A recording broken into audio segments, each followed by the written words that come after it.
Hi again guys, and welcome to another special collab video between myself and one of our HSG pit crew sponsors from over on the Patreon page. For those who are maybe newer on the channel and don't know how the Patreon side of things works, basically for certain members of that group, be it a pit crew member or a VIP member, you can work with me on a monthly basis to craft your own custom video, and it could be pretty much anything on either of my channels. So this month Nathan said to me, let's try something a bit different, let's do something more traditional in fact on the channel, and that is a review, but a Patreon sponsor review of a car which we haven't covered before. And not only is that the first time that a Patreon sponsor is going to do a review, but it's also for a game that I've never covered, Gran Turismo 5 Prologue, because of course we have looked at GT5 briefly in a couple of videos like the Ginetta and the Jensen Interceptor, but not the Prologue, and this is a pretty cool car from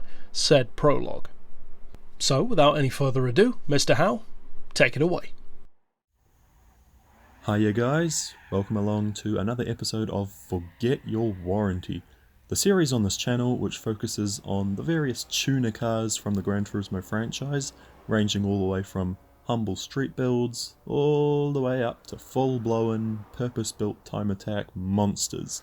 And this episode also marks the first time Gran Turismo 5 Prologue has been featured on this channel. I don't believe Mike has ever done a video on this game, and I don't even know if he will after this. But there are a few unique vehicles in the game which are worth a look, and that's what we're doing today. Is we're going to be having a look at the Dodge Viper SRT-10. Sorry, GTS was the previous generation. This is the SRT-10 Coupe Concept by GT. The Concept by GT cars are kind of like a precursor to the racing modified vehicles that we would get in the later Gran Turismo 5 release, and some of the cars actually do make an appearance in here, obviously in sort of an in-dev phase. For example, the Lotus Elise race cars, both the 96 and the 111R, are both in here, both accounted for. So too is the Mitsubishi Lancer Evolution 9 race car, that's in here too. Although it has way less power, it's pretty clear they were hoping for it to be more of a hotted up street car, you know, something you'd find more on Midnight Club. But there are some pretty cool unique tuned cars as well. The Renault Clio V6 for example, the Nissan Skyline 350 GT, and of course this Viper.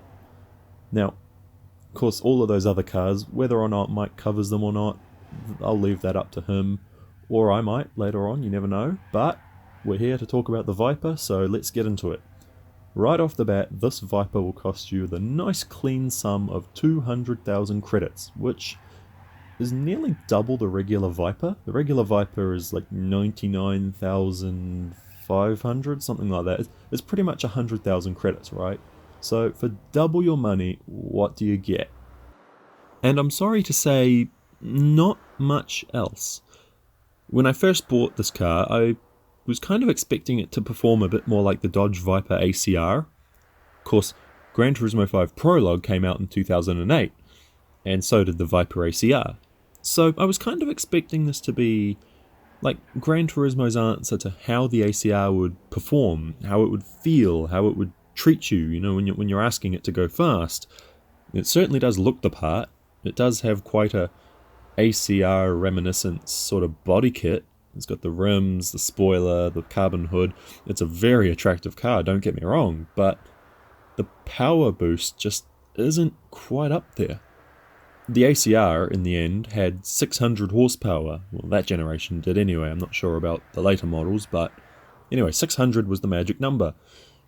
This one has 545, which, when you consider the original Viper had 510, that was the SRT-10 Coupe, the regular one, the 06 model, that's a 35 horsepower difference, which is tasteful, but it's a bit underwhelming. Considering you're spending 200,000 credits on it, you're certainly not getting your money's worth in power. So maybe you're getting it in handling, right?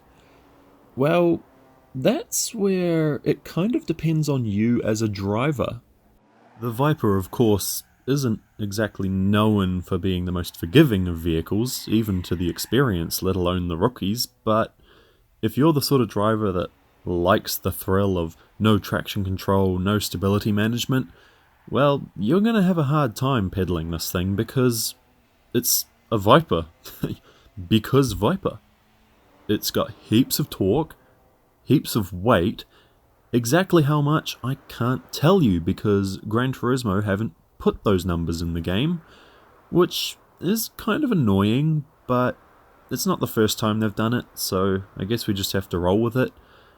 It's pretty clear that it is still a bit on the heavy side, and it does still have plenty of torque.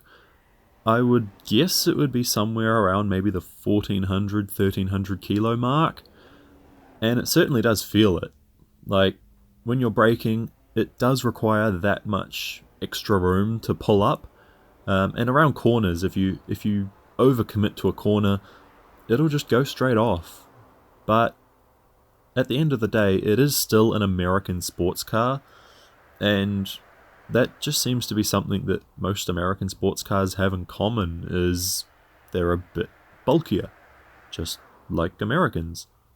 But if you're that sort of driver that's experienced with that sort of thing, you know, if you've done your time in a Ford GT or a Mustang or a Charger, or indeed a regular Viper, then this tuned model shouldn't feel too uncomfortable for you. It does have a noticeable handling advantage over the stock counterpart, but again, like the power advantage, it's just not quite as mind-blowing as you sort of expect it to be, and I feel like that's a running theme on this car. You see, it was never really made to break any lap records or power records or speed records or anything. It's just a subtle but attractive tune, you know, as if it was built by a rich petrolhead who loves cars and just wants to be seen on the street in something unique, something eye-catching, something sharp. And that's not a bad thing. You see, the Viper is already a pretty good car, and this is a pretty good car, but it's just a bit better. Is it worth nearly double the price? Probably not, but once you agree to cough up that money, it's not really a car that you'd want to get rid of. It is a unique driving experience which, you know, at the end of the day, it can come across as a bit threatening, especially for the lesser experienced. But yeah, it's fun in a sort of challenging way. It's one of those cars that you want to drive when you want to push yourself. You wake up in the morning, you say, no, I don't want to drive the forgiving Nissan Skyline, I want to go out there and nearly kill myself. Now here's where the Viper suffers a little bit, and it's kind of sad because it's not even its fault. You see, because it's a concept by GT vehicle, it gets listed into the Gran Turismo dealership, Gran Turismo of course being Japanese, so it's not eligible for the American Muscle Car series, which is a series that would be perfect for it. But again, it's a pity, but that's just how it is. So its usability in career mode does diminish a little bit, but yeah, it just sort of, it's a pity, and it's not even its fault, but it's just a noteworthy point because it might well, it's just something to consider if, you know, you're going to buy it solely because of this review. So, wrapping this all up, is the Viper in its tuned form worth the $200,000 price tag? No. No, it's not. Should you buy the Viper tuned? Probably not. Will you regret buying the Viper tuned? I don't think so. The Viper tuned takes the already competitive Viper and cranks it up a notch. It might not be quite as big a notch as some people are expecting, but trust me, that notch is still pretty damn enjoyable. It's a hoot to drive, and although its usability is a bit knocked, it's still pretty fun. especially for some of the later races in the game.